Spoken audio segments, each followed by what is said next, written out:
Helpline news में आपका स्वागत है। आपके साथ मैं हूं आमिर बेग और इस वक्त हम मौजूद है करबला में। राजस्थान से एकमात्र महिला भारत यात्री रूबी खान के साथ, जो कि त्रिपुरा इंचार्ज और AICC की नेशनल कोऑर्डिनेट भी हैं, और जानेंगे हम इनसे कर्नाटक विधानसभा चुनाव में जो इनको जिम्मेदारी दी गई थी उसके बारे में। रूबी जी, कर्नाटक विधानसभा कांग्रेस ने पूर्ण बहुमत से जीत लिया है, जिसकी जिम्मेदारी आपको भी दी गई थी, तो क्या कहना चाहेंगे इस बारे में?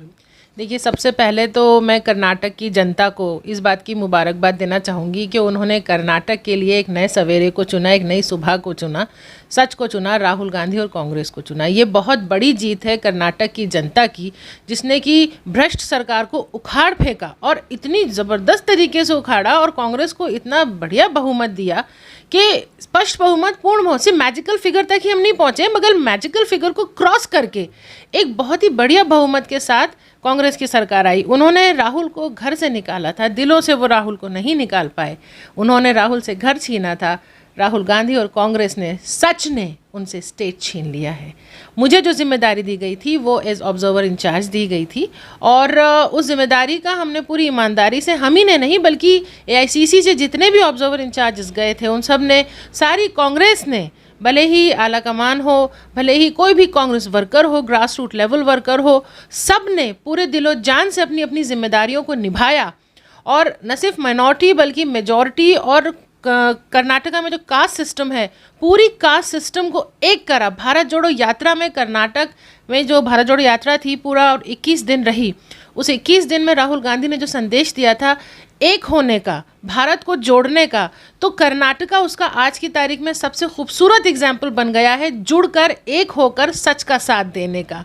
और मैं कहना चाहूँगी वापस से कि ये पूरा श्रेय कर्नाटक की जनता को जाता है कि उन्होंने राहुल का साथ दिया, भारत का साथ दिया, संविधान का साथ दिया, हिंदुस्तान का साथ दिया। इसके लिए कर्नाटक की जनता इस मुबारकबाद की पूरी पूरी हकदार है। आप 21 दिन कर्नाटक में रहीं, जहाँ पर आपको जिम्मेदारी दी गई थी, लेकिन कर्नाटक में बहुत कम लोग हैं जो हिंदी जानते हैं, तो किस तरीके से आपने वहाँ सरवाइव किया? किस तरीके से आपने जनसंपर्क किया, लोगों को मोटिवेट किया कि आप कांग्रेस को ही वोट दें, या किस तरीके से क्या रहा आपका?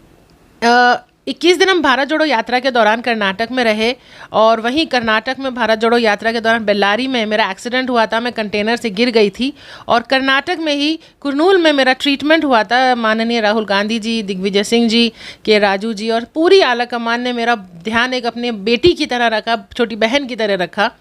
और कर्नाटक में वक्त गुजारने के बाद, जब मैं अभी इलेक्शन के इंचार्ज के तौर पर गई, ऑब्जर्वर इंचार्ज के तौर पर, तो जो ज़बान है, लैंग्वेज, स्पोकन लैंग्वेज, उसका बैरियर सिर्फ एक लेवल तक ही है, एक लिमिट तक ही है, ये हमने जाना।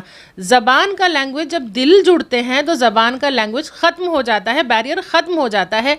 हमने वहाँ पे वहाँ की लोकल लैंग्वेज में सीखने की कोशिश करी कि कांग्रेस ने वोट मारी, यानी कांग्रेस को वोट दीजिए, इकबाल हुसैन के वोट मारी, जो कैंडिडेट होते थे उनको वोट दीजिए, एक वर्ड में समझ जाते थे। फिर हम हिंदी में भी कभी कभी बोलते थे, क्योंकि हिंदी जो है हमारी राष्ट्रभाषा है, मातृभाषा है, और हर जगह हिंदी बोली जाती है।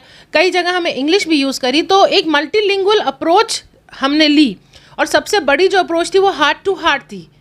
जो बेस्ट लैंग्वेज है वो हार्ट टू हार्ट है। जब हम वहाँ जाते थे, किसी भी घर में, किसी भी जगह, किसी से भी मिलने, तो भले ही वो ख्वातीन हो या जेंट्स हो, तो वहाँ वो लोग हमारे को इतना इज्जत देते थे। जब बच्चियाँ लैंग्वेज नहीं समझ पाती, जो लैंग्वेज लेडीज़ या जेंट्स नहीं समझ पाते, तो दूसरे उन्हें हमारी बात समझाया करते थे, और वो सिर्फ उनकी आंखों से हमें लग जाता था कि हाँ, ये परेशान हो चुके हैं बीजेपी से, ये परेशान हो चुके हैं भ्रष्ट सरकार से, और ये कांग्रेस का साथ दे रहे हैं। जो उन्होंने वोट परसेंटेज बढ़ा के, जो उन्होंने कांग्रेस का जो एक विहंगम साथ दिया, भर के ज़बरदस्त, वो साथ उन्होंने दिखा दिया। उस वक्त उन्होंने दिल की लैंग्वेज से बोला था, और वोट दे के उन्होंने दिखा दिया कि वो नए सवेरे के साथ हैं, कांग्रेस के साथ हैं।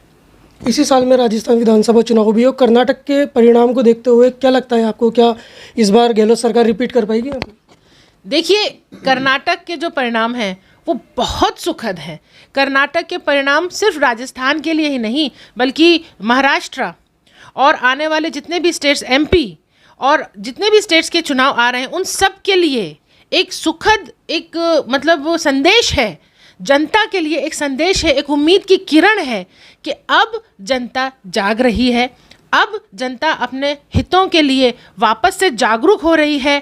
अब भ्रष्टाचार की तरफ जनता का ध्यान वापस से जा रहा है। त्रस्त हो चुकी है जनता। आने वाले सभी राज्यों में, सभी चुनाव में जो भी जोड़ तोड़ करके सरकार छीनी गई है जनता से, हक की सरकार छीनी गई है, वहाँ भी अब सत्य का राज होगा, इंसाफ होगा और जनता संविधान को ही चुनेगी। जान ले ये तानाशाह कि अब तानाशाही नहीं चलेगी, धर्म की राजनीति नहीं चलेगी, तोड़ने की राजनीति अब नहीं चलेगी। अब सिर्फ मोहब्बत की दुकान हर स्टेट में खुलेगी, हर राज्य में खुलेगी। पूरे हिंदुस्तान में सिर्फ और सिर्फ मोहब्बत की दुकान, बल्कि दुकान तो मैं क्या, सुपर मार्केट खुलेंगे मोहब्बत के, प्यार के, इत्तेहाद के और एकता के।